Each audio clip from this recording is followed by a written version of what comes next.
com todas as ressalvas e orientações que podemos fazer, e algumas delas não foram seguidas. E eu também faço coro com você, chateado do descontentamento que teve, e estamos trabalhando. Qual é o meu papel como Igreja de Cristo? Meu papel chama-se orar. Qual é o nosso papel? Orar. Meus amigos, eu parei aqui, que eu estou na correria, inclusive talvez no final do vídeo deixe alguma coisa sobre essa viagem. Eu estou viajando, mas muita gente pedindo para nós falar a respeito da CIADRO, que rompeu com a CADEB, Convenção das Assembleias de Deus de Belém. Tudo dado aquele galpão, ou melhor, o centro de eventos, construído com dinheiro do povo, dízimos, ofertas, e agora foi alugado por 2 milhões de reais pelo Samuel Câmara. E a convenção de Rondônia rompeu com os câmeras. E eu já comentei sobre esse assunto, inclusive estou na correria, eu fiz um vídeo, tentei fazer um vídeo a respeito disso. Se você não viu, corre aí, está, acho que é o penúltimo vídeo. E é sobre esse assunto que nós vamos falar no vídeo de hoje. Por isso eu peço seu like, seu comentário, que é importante. A CIADRO, meus amigos, pula do barco, deixando a CADEB afundando no mar da própria contradição. Essa é a verdade. E eu digo uma coisa para vocês, tem hora que o cenário evangélico brasileiro parece aquela novela que a gente vê sabendo que vai dar tudo ruim no final, mas mesmo assim continua assistindo, né, para ver o que vai acontecer. Só pela curiosidade mórbida de ver aonde o roteiro consegue se enrolar em si próprio. E como sempre, quando você acha que já viu de tudo, aparece mais um capítulo digno de levantar as sobrancelhas. Resolveu dar um chega para lá na CADEB, Convenção dos Câmara. Convenção comandada pelo pastor Samuel Câmara em Belém do Pará. E não foi desligamento, aquele desligamento educado, com tapinha nas costas, bênçãos formais, aquela ideia toda, né? Mas foi uma saída na lata, quase como que se diz, gente, nós estamos complicado demais para segurar essa barra. Tipo assim, ó, não fazemos parte dessa palhaçada. E é lógico que essa decisão acabou aparecendo depois dos episódios aí comentados nas últimas semanas a respeito desse aluguel. O tal Centro de Convenções Centenário, construído com dízimos e ofertas, que sempre foi vendido como propriedade sagrada, algo religioso, construída com o suor dos dizimistas, dos ofertantes, e que no final das contas acabou sendo alugado pelo governo do Pará por 2 milhões de reais para sediar o evento cultural que muita gente considerou mundano demais para estar no local onde é algo sagrado. E foi exatamente aí que o caldo engrossou, meus amigos. Inclusive até me mandaram vídeos. Dá uma olhada nesse vídeo aqui para você entender. Tudo que eu consigo beber aqui no pavilhão dos municípios do Pará. Cachaça de Ulianópolis. Forte. Licor de café Rondon do Pará. Hidromel de Acará. Licor de cacau de Altamira. Licor de açaí de Bagre. Licor de jambu de Maracanã. Hidromel de Conceição do Araguaia. Gengibirra Santarém Novo.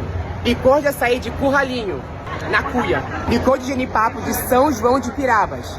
Hidromel de Mãe do Rio. Já fiz o meu esquenta, galera. Olha, o vídeo foi sobre licores, cachaças e tal. Mas venham visitar o pavilhão do Pará, aqui no Centenário, que fica na Augusto Montenegro. Cara, você vê as pessoas falando com orgulho do próprio município. Cara, é uma verdadeira palhaçada. Os influencers, na verdade, em Belém, parou de falar do templo, das chuvas, dos cultos, dos corais. Agora o assunto é único, é exatamente esse aí. E a pergunta ecoa, como é que uma casa que deveria ser dedicada a Deus acabou virando palco de espetáculo totalmente distante daquilo que prometeram, aquelas promessas iniciais que fizeram aos fiéis. Isso causou indignação. E vamos ser sinceros aqui, um líder que passa anos martelando que o espaço é exclusivamente para adorar a Deus, quando ele jura que aquilo ali nunca vai ser bagunçado com coisas do mundo, e de repente o evento cultural toma conta do espaço e a contradição acaba gritando tão alto que parece até que a acústica foi pensada para ampliar o escândalo. É isso que dá para entender. Não faltaram, na verdade, desabafos, críticas, muita gente gravando vídeo em frente ao local, aquelas críticas, aqueles famosos sinto cheiro de dinheiro no ar, porque no final das contas, mesmo quem finge não perceber, sabe que 2 milhões de reais não nasceram em qualquer lugar, tipo, não foi em qualquer pé, né? Enquanto a grana aparece, a tolerância se expande de maneira bem conveniente. É como já dizia um filósofo moderno, talvez você conheça, quando o bolso fala, a teologia, fica em silêncio.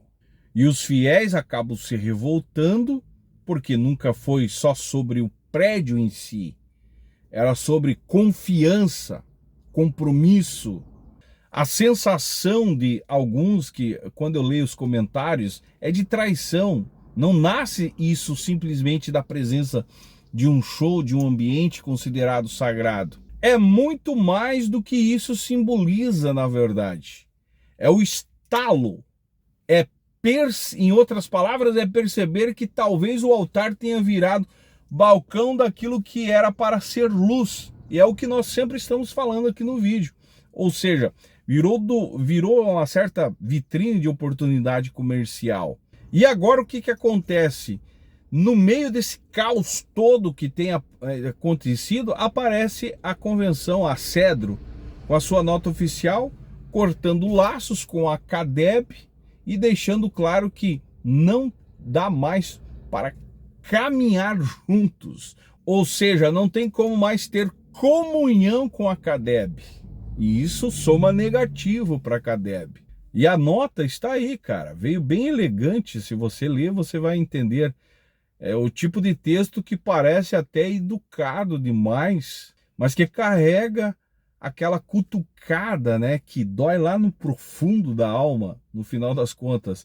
E essa nota aí afirma que a decisão foi totalmente unânime, de 9 votos, a quais os ministros quiseram continuar na CADEB, podem fazer os seus pedidos individuais e que tudo está respaldado no estatuto, especialmente no artigo que manda não se envolver com organizações que contrariem os ensinamentos bíblicos. Traduzindo para a nossa linguagem popular, é quase como que se dissesse, olha, a gente tentou, mas vocês passaram dos limites. E agora cada um que se entenda com Deus, com a própria consciência, é mais ou menos isso o que ficou claro aí. Isso é sintoma de um problema grande, meu amigo. E eu vou ser sincero contigo, antigo, repetitivo, e o sistema religioso, especialmente no Brasil, vive encurralado entre duas forças. De um lado, a promessa espiritual, a missão, o discurso bonito sobre almas, sobre salvação, santidade, como eles falam, e do outro lado, a máquina que precisa girar, a estrutura gigantesca que precisa de dinheiro para se manter. A tentação, no final das contas, constante de transformar fé em produto e púlpito em palco de negócio, acaba falando mais alto. E quando essas duas entram em conflitos, você pode ter certeza que uma sempre vai acabar perdendo. E quase sempre, adivinha qual lado que é o sacrificado? A fé, meus amigos. O compromisso, a coerência, a verdade. A espiritualidade acaba virando decoração, enfeite, capa bonita para justificar as indecisões que no fundo são movidas por interesses. O dinheiro manda mais do que a pregação. A agenda financeira fala muito mais alto do que a própria Bíblia. A diplomacia com o governo vale mais do que a lealdade aos fiéis que construíram tudo com migalhas, com esperança, acreditando na palavra do pastor. E é isso. Quando você observa a reação dos fiéis, não está vendo a revolta pelo evento em si, está vendo o acúmulo de frustrações, talvez de décadas, de promessas quebradas, lideranças que se encantam demais com cifras e menos com o povo. E sabe o que acaba acontecendo? O povo acaba olhando, pensando, refletindo. Ah, é assim que termina a história? O templo vira palco, o líder vira gestor de eventos e fé vira moeda de troca para manter as tais relações com quem assina o cheque, o contrato em si. É como eu disse no último vídeo que eu falei sobre esse assunto, ele acaba expondo uma ferida antiga. O local que foi construído com doação, sacrifício, renúncia, aquela obsessão que prometia ser um altar vivo, né? Um propósito de um altar vivo, o povo acreditou, investiu, suou, contribuiu e agora acaba vendo esse mesmo espaço sendo usado para aquilo que muitos consideram profanos. E é claro, tá aí, não deixa de ser profano. Não porque seja pecado ter cultura ou arte, não é isso que estamos falando aqui, nada disso. Mas porque houve uma promessa específica para algo. E promessa quebrada acaba machucando mais do que pecado cometido, meus amigos. Promessa quebra confiança, destrói pontes e acaba deixando atrás um rastro de incredulidade que nenhuma nota pública consegue apagar. Dá para você entender o que eu estou falando, cara? Porque essa convenção Seadro aí, ela acabou se afastando e é um sinal que nem todo mundo está disposto a compactuar com a bagunça feita pelo Samuel Câmara. Mas também, de contrapartida, é um alerta. Se uma convenção estadual percebeu que o buraco é fundo demais, imagina o que o povo comum está sentindo, cara. Aquele povo simples que acreditou, que carregou tijolos, deram ofertas, dízimo, que fez a campanha, que orou pela construção e agora vê tudo isso transformado em uma oportunidade de faturamento. São 2 milhões de reais. E é aqui que vai o ponto mais ácido de toda a história, talvez. No fim das contas, o escândalo não é sobre a cultura dentro do templo, dentro do espaço sagrado, mas sim é o escândalo como o dinheiro a qual se tornou o verdadeiro Deus dessa galera aí. Que no meu ponto de vista chega a ser engraçado, cara. Se não fosse trágico, talvez, né? Eles falam que defende a fé, mas acabam defendendo mesmo o caixa da igreja. É a grana que manda. Eles dizem que cuidam de almas, mas na verdade o negócio é grana, é agendas, é poder aquisitivo. Eles juram que estão guiados pelo Espírito Santo, mas aparece muito mais guiado por editais, contratos, cifras, né, principalmente de 7 dígitos. E o povo está cansado disso, é simples. Talvez você se pergunte, mas por qual razão, Zay, que estão triste, indignado o povo? Porque quando o altar vira negócio, a fé, na verdade, começa a virar mercadoria, é isso. E quando isso acontece, o evangelho, no final das contas, deixa de ser uma boa notícia e vira só mais um produto, talvez, na prateleira do mercado religioso. E o mais assustador é que quando O líder acha isso normal, acha bonito no caso, acha que é uma gestão, uma estratégia, só esquece de que a espiritualidade não é comércio e que templo não é shopping, não é uma empresa.